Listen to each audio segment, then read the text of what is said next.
Well, welcome to the call. First of all, this is a webinar for RIPE. We're going to go through the agenda and then we'll do some intros. On the agenda is introductions, and then we'll have a RIPE overview. We'll have some of the implications that the elections had for agriculture and the climate, how we can create a profit opportunity and remove some red tape, and the most important stewardship practices for you, and then some of the future conversations that we intend on having. To do the intros, I'm Kurt Meether from Western Iowa, corn grower, farm in the hills, almost all no-till. Brandon? Thanks, Kurt. I'm Brandon Honeycutt. I'm farmer in South Central Nebraska. We raise corn, soybeans, popcorn on ground that's fully irrigated, and I will pass it on to Eliza. Hi, I'm Eliza Wasserman-Drews, Director of RIPE, and previously I worked at National Governors Association and Community Alliance of Family Farmers, representing specialty crop growers in California when climate legislation and regulations were unfolding. So I learned the hard way some of the lessons of what the agricultural sector can do and what we can do better. And now that our country is looking at a federal context, RIPE is here to try to learn some of those lessons and see if we can do a better job for ag. Thanks, Eliza. And my name is Jamie Powers. I'm Director of Outreach for RIPE. I'm based in Charlottesville, Virginia. And I'll turn it back over to Brandon, or sorry, to Kurt. One of the key points that we want to provide ag with is a way to switch from defense to offense. The policy ideas will allow agriculture to get ahead of the legislation before it comes out instead of reacting to it afterwards. And RIPE is not seeking endorsements at this time, we're just having conversations. RIPE is focused on bipartisan climate policy, which we can get by including a profit opportunity for producers in climate legislation. It's a voluntary program, and the direct payments need to cover the cost of the practices, as well as the increased input prices that comes from the policy. Brandon? Thanks, Kurt. I'd like to go ahead and introduce you to our steering committee for RIPE. One thing is we're all farmers and we all represent ourselves. You know, you'll see everybody's involved with all sorts of different organizations and associations, but we take it that this is a very personal thing to each of us. Kurt's introduced himself from Iowa. We have Phil Gordon from Michigan, Dwight Mogler from Iowa, Fred Yoder from Ohio, Uni Beal from Minnesota, Brad Doyle from Arkansas, and then of course myself. And you know, we really take a pride and a passion in what we do here. One of the things we want to talk about is that, you know, the policy alignment with ag producer interests. You know, this is about how we try to align with producer interests at the beginning. And growers should be the primary beneficiaries and lead the design of the policy. You know, participation would be voluntary, and the producer chooses the practices that are right for his or her operation. And that's really important because we understand that throughout the United States, there are different production practices that have to take place because of where you're located or the crops you're growing. And we want to make sure we're not punishing somebody for something they're unable to control. And so also, if you're already doing the practice, you'll get paid. It doesn't have to be new. We want to create a reliable revenue stream based on the value producers create through ecosystem services, sorry. We want to avoid invasive and expensive verification by following existing NRCS methods. And a key point is that we want to provide ag with a way to switch from defense to offense. You know, this is very important because a lot of times when we see these things as producers, we're always trying to figure out a way to protect ourselves. In this case, it's going to be how do we get the reward ahead of what everybody else is going to try to force us to do.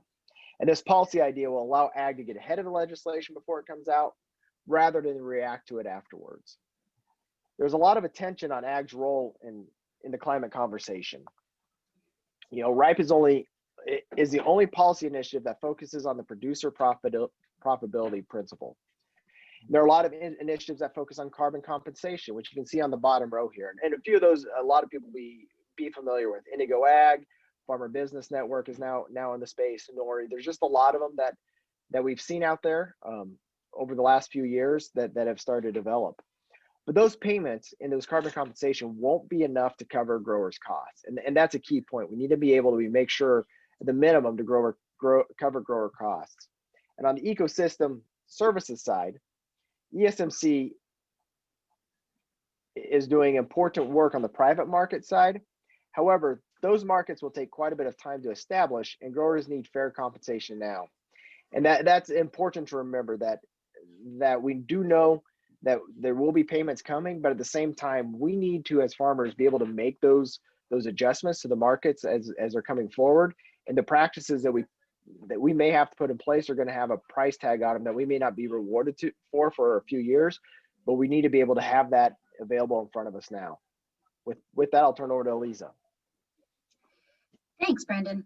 So as Brandon mentioned, climate policy will be raising costs for farmers. Analysis that we commissioned this past year looked at 10 different commodities across the country, 9 different regions. And this is an example from corn. So climate policy cost would cost an average of $32 per acre, most of it from fertilizer, then fuels, electricity, customer services. So we have this information, and we know that we need to at least be covering these costs for farmers. And in total, in the year about 2030, would be $13 billion in extra costs on ag, which is a 5% increase on ag cost production. So what do the current elections mean for the agricultural sector as it relates to climate policy? Biden has prioritized climate and will be regulating with the current authority that he has for the electricity sector, fuel efficiency, and methane. There is a chance that he might look to regulate CAFOs, feedlots under the methane rule. He has not indicated that he wants to do that, but he'll face pressure from the left to do so.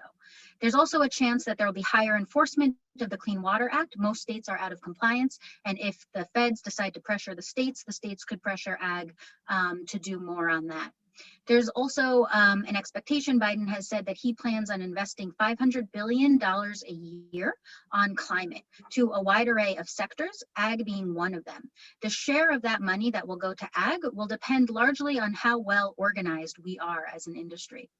Regardless of who controls the Senate, we believe that comprehensive climate legislation is not likely in the next couple of years, but it is plausible in 2022 and beyond, when there's another election in the Senate and there's more Republican than Democratic seats up. So there's a chance that if the Democrats win a larger majority, then they might push forward on the legislative front.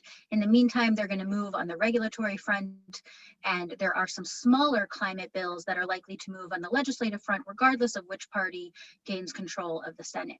Those smaller bills will be things like standardizing the carbon farming private markets, energy innovation, tree planting, perhaps a clean electricity standard. And certainly what is going to happen under the Biden watch is the RFS 2.0 and the Farm Bill. And those two significant pieces of legislation will have climate in the front in terms of how a Biden administration will be addressing it. So DC stakeholders from a wide swath of perspective are coalescing around what should the role of ag and climate be, that the main role should be that the government provides technical assistance, R&D, and also some payments for carbon farming. That is the bulk of what the policy ideas are in DC. Those direct payments to farmers are only being discussed for that carbon value alone. They're not talking about the values that farmers are delivering to water, soil health, water quality, water conservation, pollination, biodiversity. So the very limited view that's being considered in DC is one that we think can be adjusted to provide a more comprehensive look at farmers' value to society. The particular vehicles that are being discussed in DC are an expansion of the CSP program. And while we think the CSP program has a lot of nice elements to it, one of the challenges is that it only compensates farmers who are already doing a lot of practices rather than opening the doors to all farmers. The carbon bank idea is one that's being proposed to be done within the USDA CCC authority, and then transferable tax credits. We at RIPE think those are both great ideas, and we are very open to providing opportunities for farmers to get that carbon farming value, and would like to expand it to also provide those additional ecosystem services. So the key implications for ag are that the climate policy costs will begin through the regulatory framework and the electricity and fuel side. The status quo is coalescing on payment for farmers at the carbon value only, and that will not be compensating farmers' costs from the climate policy itself for most farmers. But we do think that we can protect farmers from those costs and create a compelling profit opportunity by a fairly modest adjustment to these policy ideas that are being discussed, by simply saying, yes, let's pay farmers for the carbon, plus let's pay for the additional services while we're at it, and look at a broader set of environmental benefits that farmers are providing. And with that, I'll turn it back to Kurt. Thank you, Lisa. Ag producers have been suffering on a number of fronts for a long time. They've had low commodity prices. But meanwhile, we're still providing valuable services to the communities in terms of improved water quality, air quality, soil health, and other conservation practices. But the main point is that carbon farming payments will not be enough to compensate for producer costs. You can see on this chart that likely the cost of climate policy on several commodities in this chart. The graph on the right shows some common practices and how much the producer can earn in carbon farming payments from those practices. The graph on the top shows the average cost to growers versus the average carbon farming payment, which will leave most growers at a significant net loss. That is why Wright focuses on payments based on all the services provided. And Jamie, you want to explain that? Yeah, sure will. Thanks, Kurt. So as Kurt was talking about, we need something that goes above and beyond carbon farming payments, and that's where these ecosystem service values come in. So I'll direct everybody's attention to the graph on the left-hand side, where you can see, for example, in conservation tillage, the value to soil health is estimated to be around $44 per acre. The water quality improvement value is estimated to be around $25, so on and so forth. And you can add all of those societal benefits up to be about $110 per acre of value that this soy grower is producing for his or her community. And so we use that as a credible and defensible value amount on which we can base direct payments to growers. So if we look on the stack on the right-hand side, there are a couple things we need these payments to cover. And as long as we do that, we end up with a profit opportunity for producers. So on the one hand, we need to make sure that as the cost of inputs increases as part of climate policy's impacts, that those costs are covered by this payment. In this example, the cost of inputs is going to increase about $5 per acre. That's things like fuel, fertilizer, chemicals, and other items. And in addition to that compensation, we need to reimburse the practice at 100%. So for this example, per acre cost of doing this tillage practice is $19. As long as this payment covers that $5 carbon compensation and the $19 practice reimbursement and ends up somewhere in that stewardship incentive potential range, this producer is walking away with a profit. Next slide, please. And so how does this technically work as part of a conservation program at the federal level? We're likely looking at a couple of phases.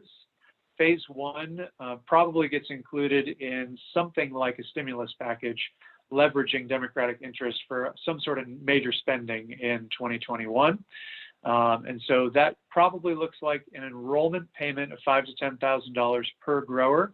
That would include requirements to attend one educational workshop during the year and create a farm stewardship plan. In addition, practices would be adopted at a rate of around $100 per acre, and those would be shovel-ready practices, not really complicated things. And likely there would be a cap on participation around 100 to 200 acres per producer.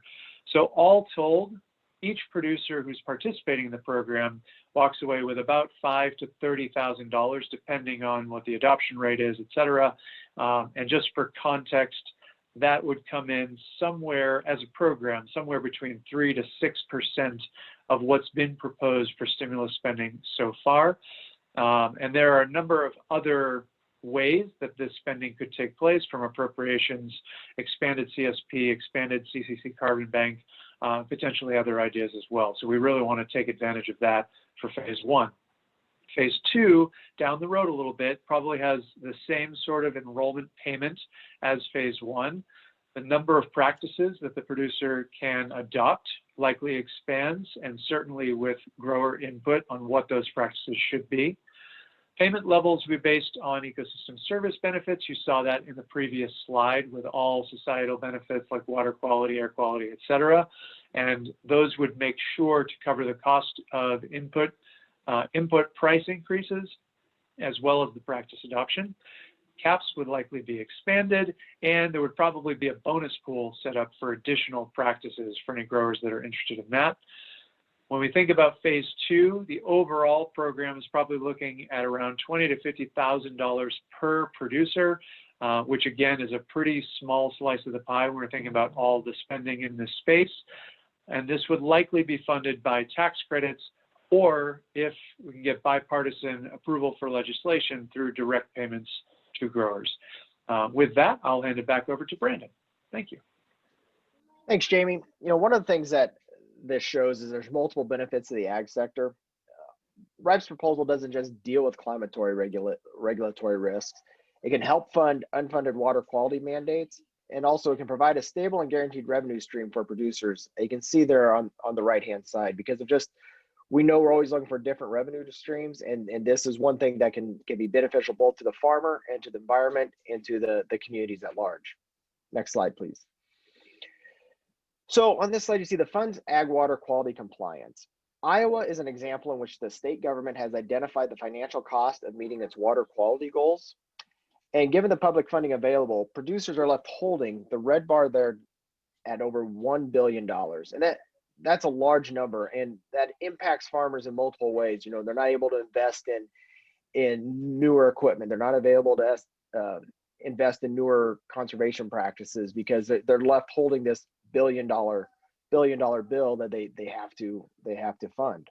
And so if compensation is reaching growers at the scale RIPE is proposing, then those producers are able to meet their state's water quality goals without additional state regulation or legislation, which as a farmer is vitally important.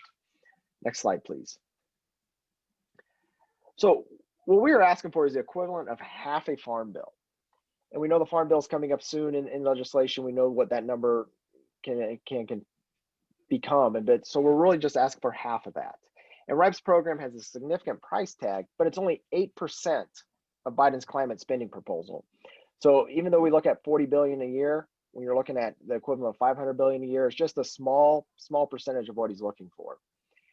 And the Food and Ag Climate Alliance is only asking for $1.2 billion, which is just a little bit over $1 an acre.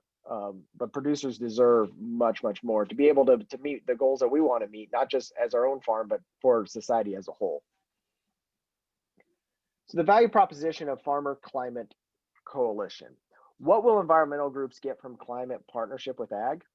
Well, the value of environmental groups partnering with ag is not in reducing emissions. As you can see from the light green line at the top of this graph, ag doesn't have much room to lower emissions compared to other sectors in the economy, even though we are still concerned about greenhouse gas emissions. We're still concerned about that. The value of working with ag is in the votes they can bring to Congress in support of a bipartisan plan. You can bring the ag sector in and say, hey, we're supporting this, whether it's a state like Nebraska or a state like Iowa or South Dakota, any of these states that rely not solely, but vitally on ag. When they show, hey, we're here as well, it brings a stronger voice to the Capitol, and people stand up and take notice. Next slide, please. So we have strong bipartisan public opinion of financial incentives for sustainable farming. So there's significant support in rural America for initiatives that support ag. While only 39% of rural Republicans support government spending on climate, that support doubles to 77% when payments go to growers to help them address climate change. And that support is almost universal for payments that improve soil health and water quality. And we know how vitally important that is as well from a farmer standpoint. It's not just about soil health and water quality for the population at large, but it's also on our own farm, because anything we can do that increases soil health and increases water quality is just beneficial to our own farm to produce better crops. So with that, I will turn it over to Kurt.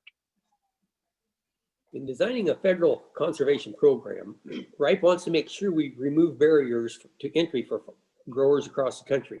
So we'd like to hear from your experiences and the experience of of growers that you work with regarding accessing federal conservation programs and funding. RIPE is engaging NRCS to make sure we identify to make the program effective. We would like to be able to bring producer perspectives on the administrative barriers to participating in federal conservation programs. The questions on the slide are just suggestions, and we'd be happy to discuss any aspect of the program that you might think you want easier to access. Okay, Brandon? Thanks, Kurt. So we have most important stewardship practices for your product and area in phase one. RIPE is designed to pay producers for practice adoption. That means it's really important that we have a strong list of practices from which growers can choose. We hope the participants can help us refine that list. It's important to remember that early adopters will not be penalized in the RIPE program. So if a producer already grows cover crops, they would be immediately entitled to payments for that practice. RIPE wants to make sure we are applying the right principles when thinking about the practices on the list. If you'd like to suggest a new principle, or if one of these principles is not important, please let us know. The first principle is to focus on practices which have an ecosystem service value that is higher than the cost of adopting that practice. An example of a practice that may not be appropriate is the anaerobic digester, which is far too expensive to be practical for most producers. We want to provide growers of every product in every state with options.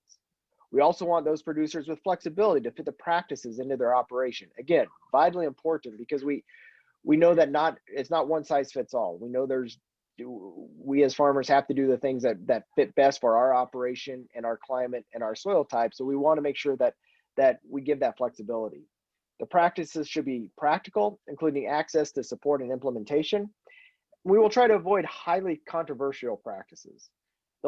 This list gives a sense of the practices we are currently thinking to include in the RIPE list for the phase one program. If you think there's a practice that is more valuable than one or more of these, we'd like to hear from you about that. There are also two ideas that we are considering that we'd like to hear feedback on. First, we are considering making a 1 to 2 day educational workshop a requirement for program participation. The grower could choose an appropriate workshop that focuses on at least one RIPE practice. Second, we are considering a mandatory management plan. The plan would simply need to be looking out 5 years and would need to be developed with some sort of certified advisor.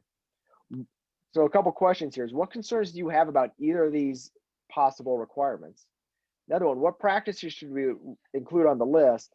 What are we missing? What principles should we change? That's just in phase one.